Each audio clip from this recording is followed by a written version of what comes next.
book reading of Because We Are Stronger by Amira Elias. I'm going to just start from chapter 1 and skip the introduction. Chapter 1, Spiritual Beginnings. My identity is that I am a manifestation of the source of energy and that I am part of it. I strongly feel a connection to you, the reader, and to everything else in the universe through a mutual universal connection. Before I start telling you about my external worldly life, I would like to introduce you to my spiritual beginnings. We must remember that true fulfillment is not found in our outward achievements, but in what we accomplish within ourselves. This is what Darshan Goswami said. The purpose of life is what you want to make out of it. Each of us has a unique purpose in life, and our happiness, growth, and success lie in its realization.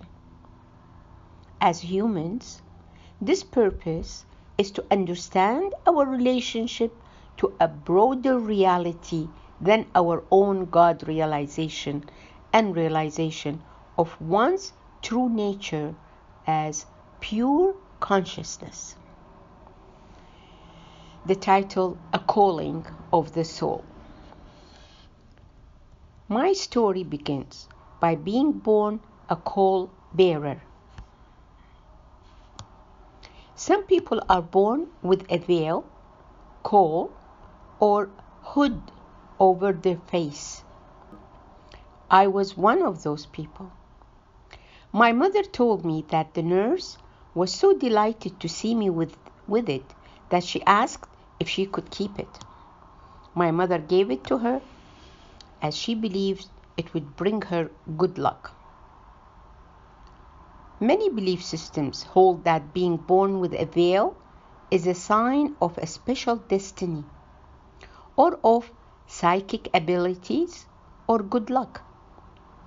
To be born with a caul may have more to do with a calling of the soul.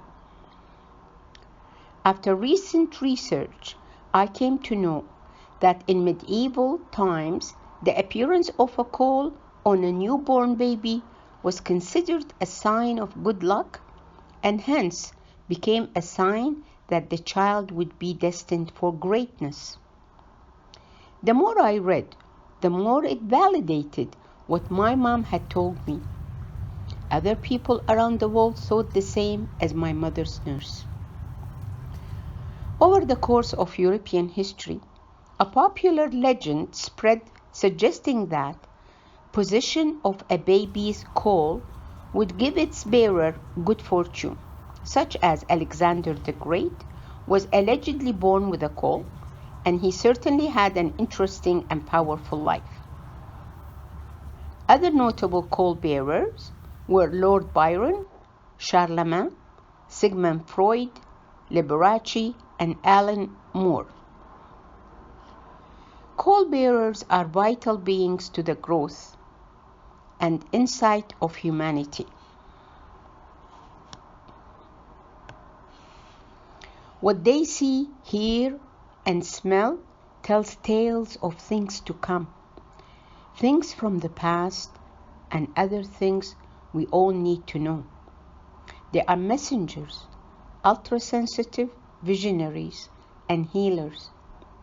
They are also writers, poets, and artists. Each one has their own unique gift to share with the world. Caul bearers have abilities not often bestowed upon average folks, which makes them, well, oddballs. They have a great love for humanity. They become adults who tend to spend most of their time alone, while painfully compelled to heal the world. They raise the earth's vibrations and seek approval and affirmation. A title, A Spiritual Vision. Ever since I was a little girl, I have had a sense of belonging, a strong feeling of being spiritually connected to something greater than myself and beyond this world. That spiritual feeling of being connected may have started early in life, after having a vision at the age of 10. At that time, I looked at the vision with a child's wondering eyes, not as an out-of-this-world mystical sign, or as a message from the divine. It happened on a bright and sunny day. I was happy playing by myself in the garden, creating my own piece of heaven, free from any worry or burden. Then I stopped playing and lay down on the grass by the foot of our swing while gazing up at the sky.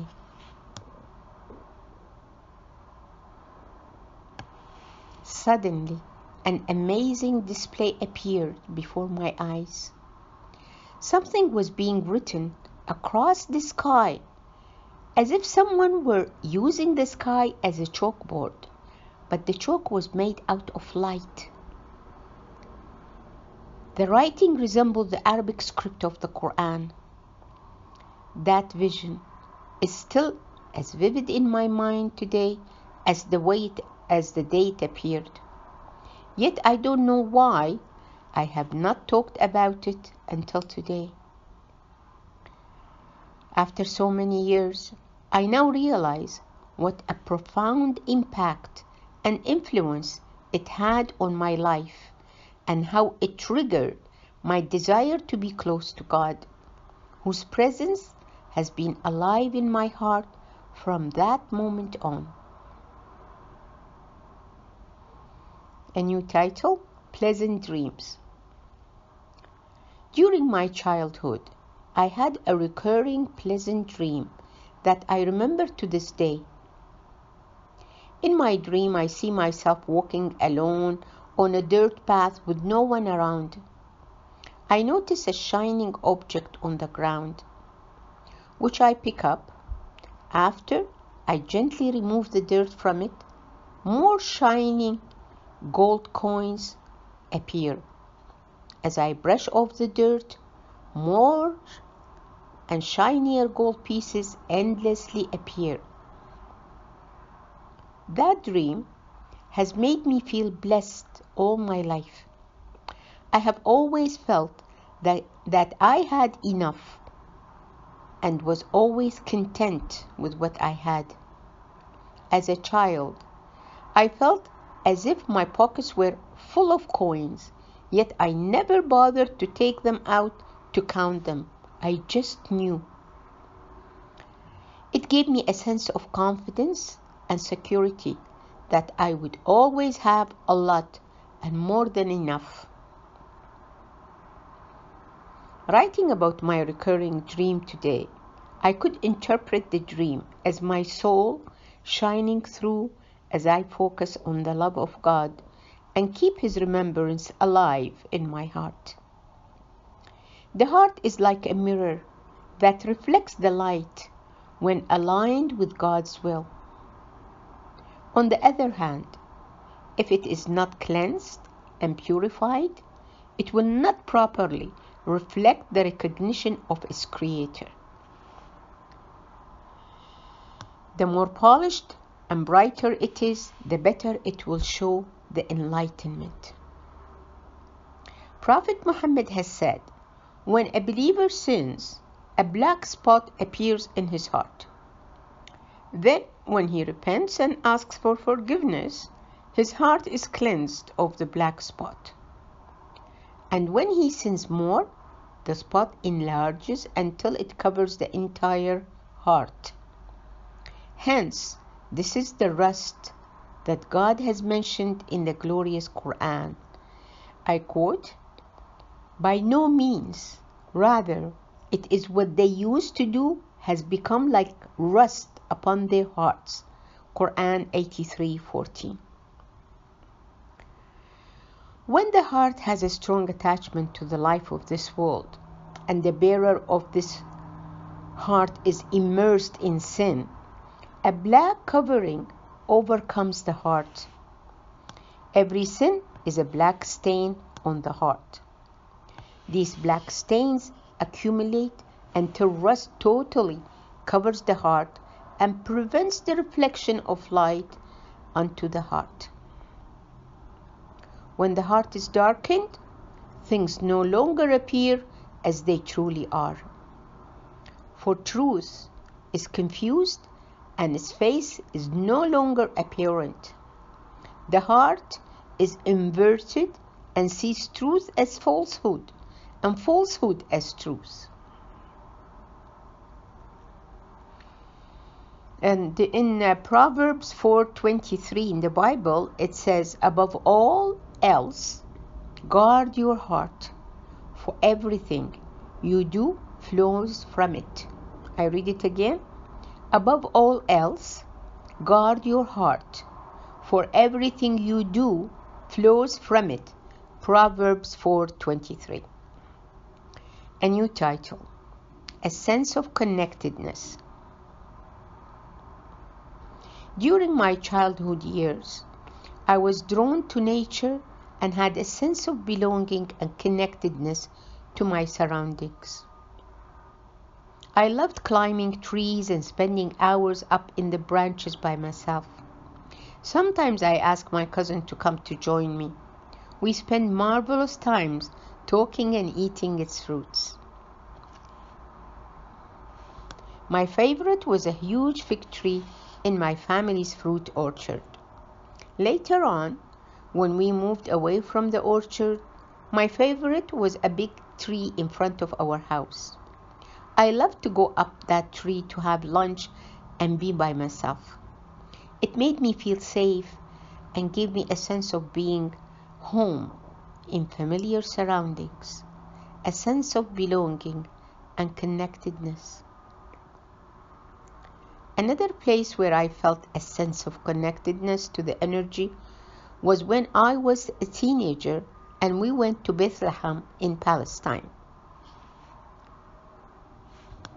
We visited the Church of Nativity, where Jesus was born.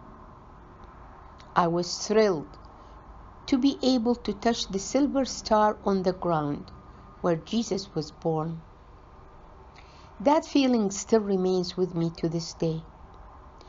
I still remember the exhilarating power of the energy I felt while actually touching those magnificent places of history. Being young, carefree, and aligned with the universal energy, I was able to feel its powerful spiritual energy. Another example of being in harmony with my surroundings and aware of the wonders of the world around me was during my growing up years when we visited the Dead Sea. As I write about it today, I can relate to the verse mentioned in the Quran where it says, "We will show them our signs in the horizons and within themselves, until it becomes clear to them that it is the truth." Quran 41:53.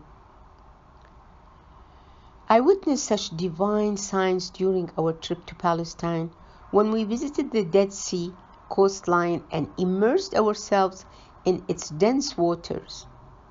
I was overwhelmed by this natural phenomenon, which enabled us to float with ease on its surface. While floating on my back, gazing up at the sky in total awe, I could not help but feel God's love and powerful presence. My heart was overwhelmed with gratitude and appreciation of His glorious creation. Thus my relationship with God began at a tender age. I firmly believe that souls are put on earth to learn lessons. Throughout the next pages, I would like to share some of the lessons I learned and the wisdom I gained through the years that might help others avoid repeating my mistakes. I went through life with 3 major convictions: to be truthful no matter what, to defend justice, and to stand up for what is right. Growing up, feeling connected to my surroundings might have started with being born with a call, having a vision early in life, seeing special dreams, loving to be close to nature, climbing trees, feeling the spiritual energy of historical places, and swimming on the surface of the Dead Sea. This sense of connectedness manifested itself in my feelings for others as well. As I felt connected to people around me, I could feel the pain of others early in life.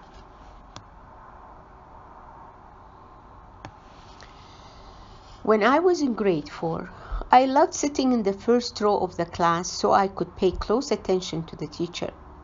This practice helped me earn first place in my class.